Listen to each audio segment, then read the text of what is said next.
All right, welcome in. Let's get into it. Open your Mix It Up. Go to your hamburger menu. Open up users, which is right here. It'll bring up every single user that has ever been in your chat. So all you gotta do is search for that specific user you wanna assign a command to.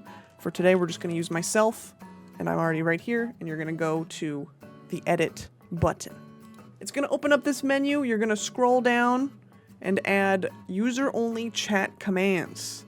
Add command. So here you can set up whatever you want that user command to do. So when you assign the command, all you have to do is type the word that you want the user to use to trigger said command. We're just going to use the word test for right now. Test. And test, you do not have to insert a exclamation or anything like that. It just has to be the word.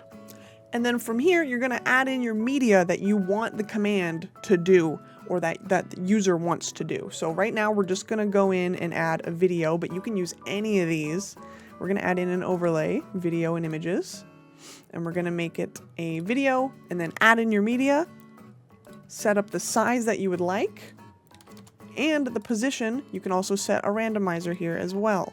So we'll set it within a random position on the screen. And then however long you want it to play, or if you want the video just to play out, you don't have to add in anything at all there. And that's it. That's all you got to do. So after you're done that, hit save. And once you have it saved, you'll be able to see it right here.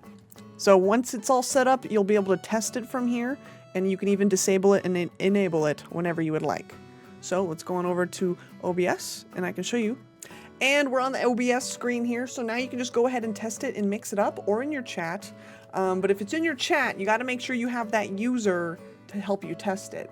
Otherwise, you might have to wait. But you can absolutely test it out and mix it up, no problem. So it's randomizing, it's playing, and that's all it is. That's all it is. So all you got to do if you want to edit it is just how you would edit any other Mix It Up setting. And you can just apply it to any other username in your chat. But make sure you do it to some people you might be trusting more than others, because you don't want to give these special privileges just to anybody. All right, that's going to be it for today. If you have any questions or any other things you may want to see from Mix It Up, let me know. And I will happily help out if I need to. Thank you guys for joining me today. Follow my socials if you want to see more, and I will plan to do more in the future. See ya! Bye!